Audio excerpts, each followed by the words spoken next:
Ingmar Bergman, an astrological portrait of Ciro Discepolo, from the quarterly magazine Ricerca 90, number 15, July 1993.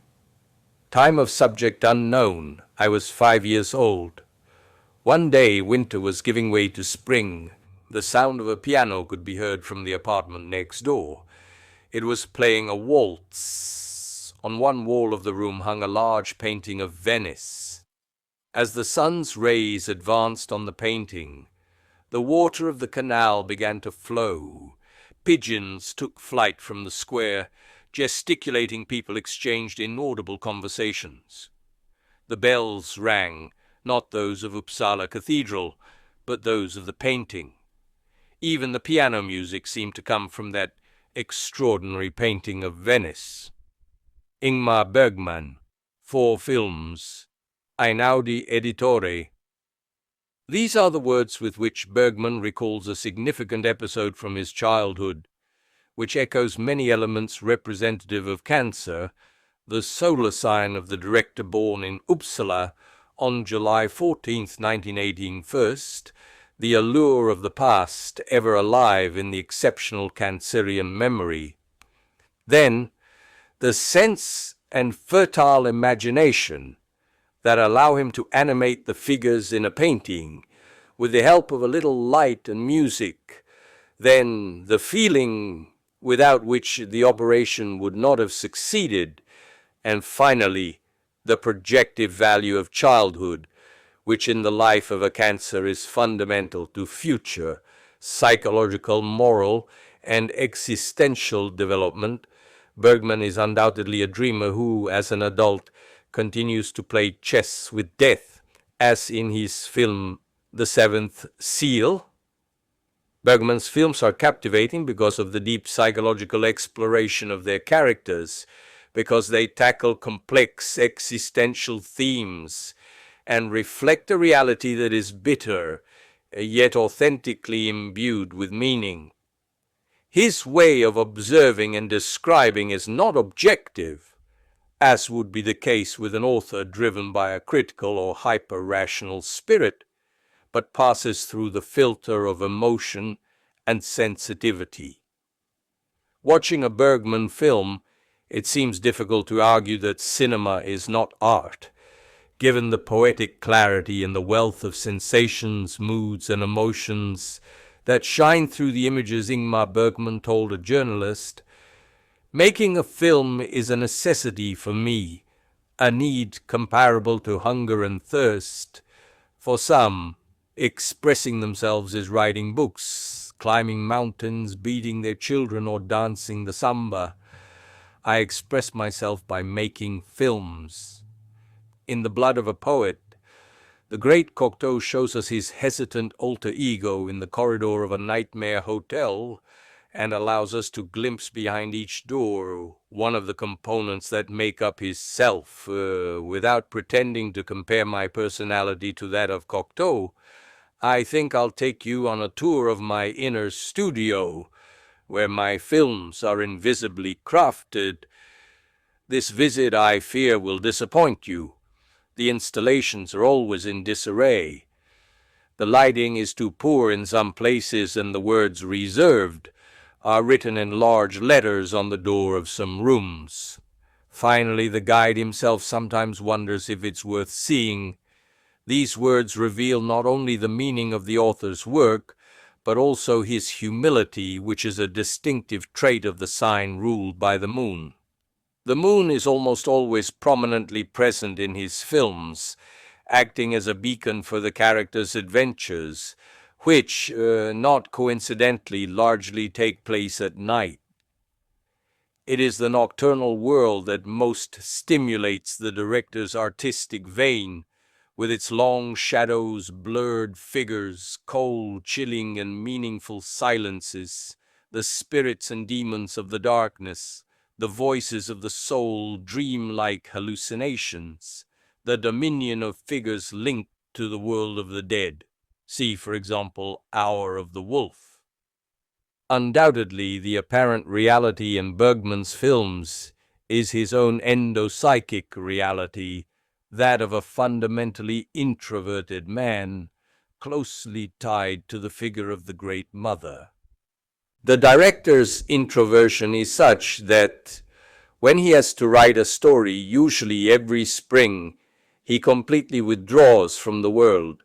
As he himself states, I stay on my island, I get up early, I take a walk for an hour, I sit at a table in front of a blank wall, I write continuously until 4 in the afternoon, I always write by hand.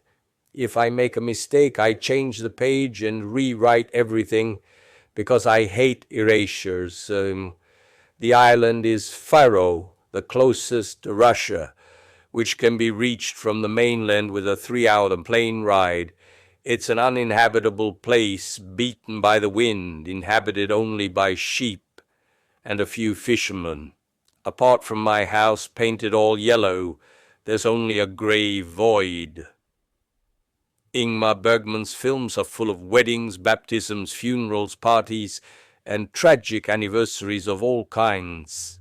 This aspect demonstrates once again the power of childhood impressions on the life and creativity of Cancerians. The director, the son of a Protestant pastor and minister in small towns, traveled constantly with his father, who officiated at weddings and funerals.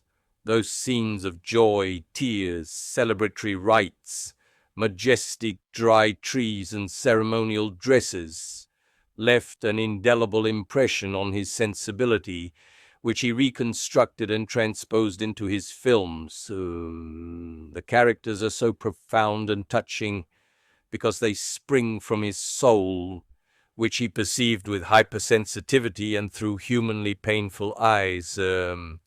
This is especially true of Wild Strawberries, undoubtedly his greatest masterpiece, and at the same time one of the work's most expressive of his inner struggles.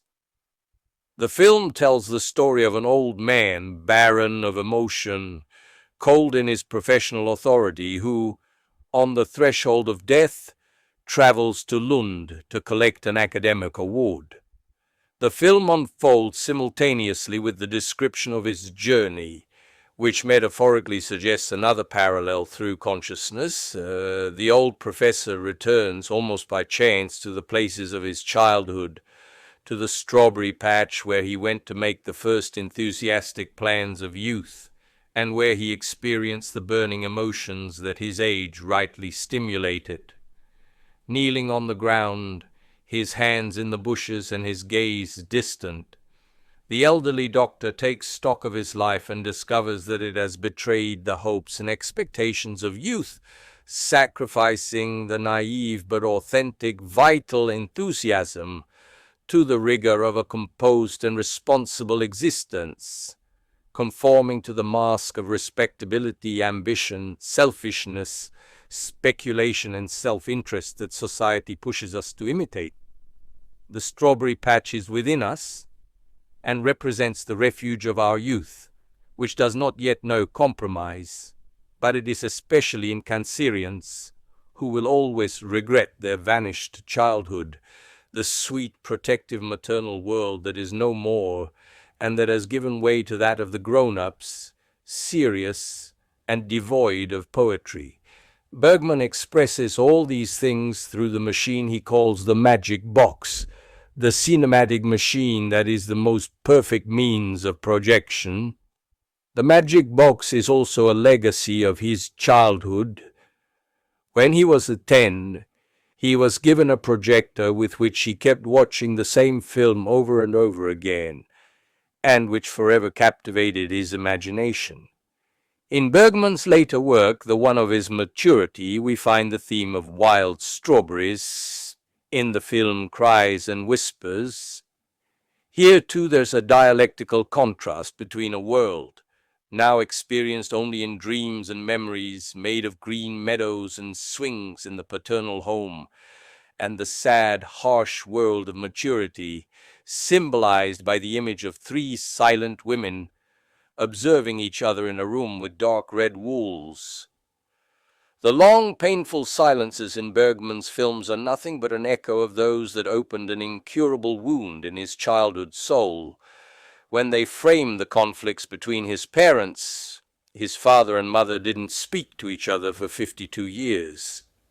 Ingmar Bergman is among the most representative figures of the Cancer sign, or rather of the Cancer who had a particularly difficult and painful childhood.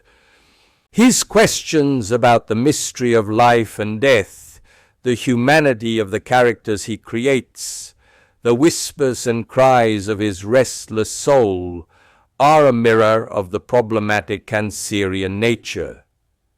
Anyone who recognizes themselves in Bergman is certainly a Cancer.